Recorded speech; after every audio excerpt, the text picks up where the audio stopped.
Maybe your phone took a nasty fall and landed in just the right spot to damage your lightning connector and headphone jack.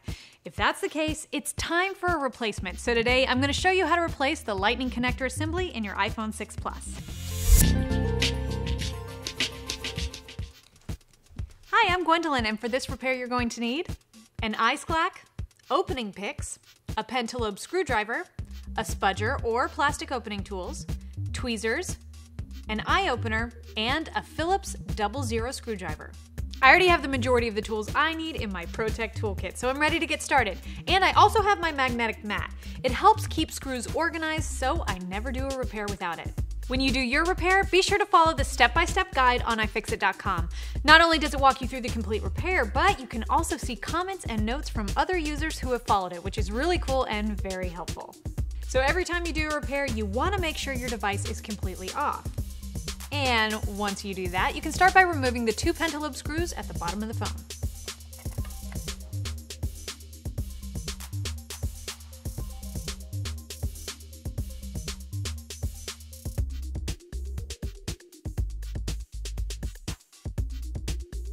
With those screws out, now we're ready to open our phone. To do that, I'm going to use this tool called the ice clack. The ice clack pries your phone open just enough, making sure it won't damage any cables inside your iPhone. If you don't have an ice clack, you can use a combination of a small suction cup or your spudger and opening tools to pry the phone open. Just be extremely careful not to damage any cables inside your phone. Using the ice clack is super simple. Just position the suction cups right over the home button and open the handles. Once the suction cups are fully engaged, just press the handles together and you'll have an open phone. We're going to disconnect the battery before we move on to the rest of the repair. And to do that, we're going to remove the 2 screws holding the bracket that's holding the cable in place, and then use the flat end of our spudger to disconnect it. Just be careful to only disconnect the cable and not the socket on the logic board. Keep in mind the display assembly is still connected to the logic board. To get it completely off, we're going to need to disconnect all the cables. And before we get to those, we're going to have to remove a cable bracket which is screwed in place by 5 Phillips screws.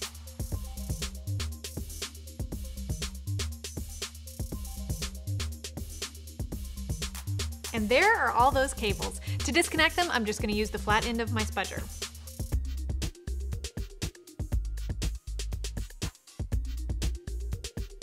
Now we can move on to the vibrator. Let's start by disconnecting the cable from the logic board, and to do that, we're just going to use the flat end of our spudger.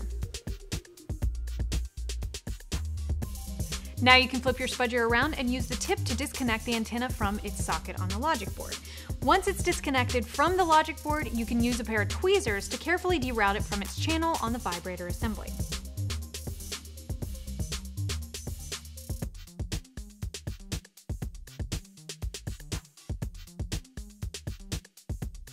The vibrator is held in place by a couple of screws. Grab your Phillips driver and get to work on those, and then you should be able to lift the vibrator from the rear case.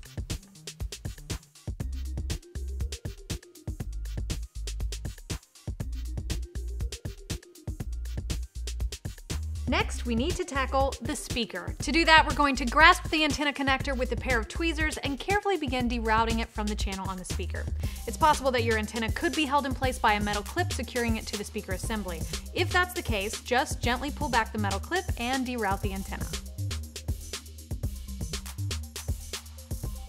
Now we're going to remove the 2 screws holding the speaker to the rear case and lift it out of the phone.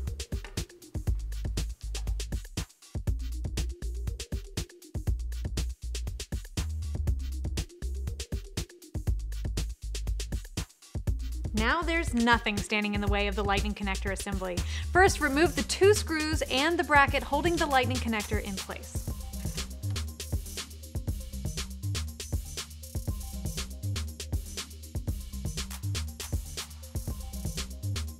Now you can remove the antenna from the lightning connector assembly with the flat end of your spudger. With that out of the way, we have 9 screws to take off the assembly, so grab your driver and get to work on those.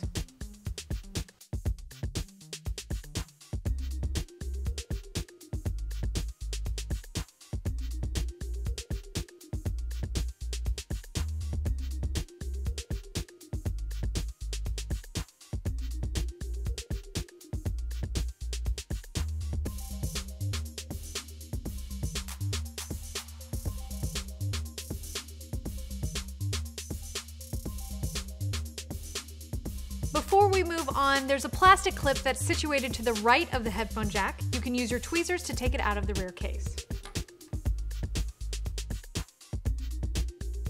The next step requires peeling the lightning connector and headphone jack cable from the rear case. This is going to take a little help from our friend, the eye opener.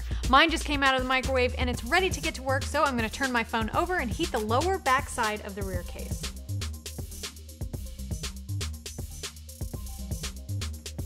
After you have some heat on your cable, use an opening pick to separate it from the rear case, but be sure to stop before you hit the bottom of the phone.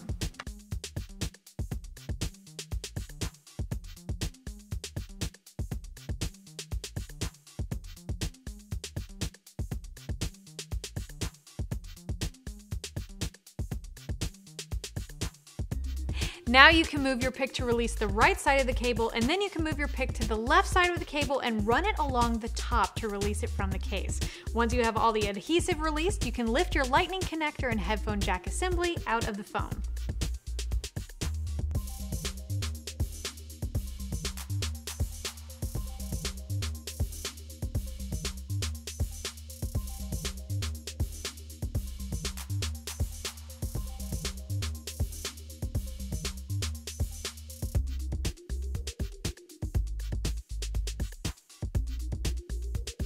For reassembly, we recommend you follow the step-by-step guide on iFixit.com in reverse. And if you're in the mood to see the reassembly on video, check out the iPhone 6 Plus reassembly video on our channel.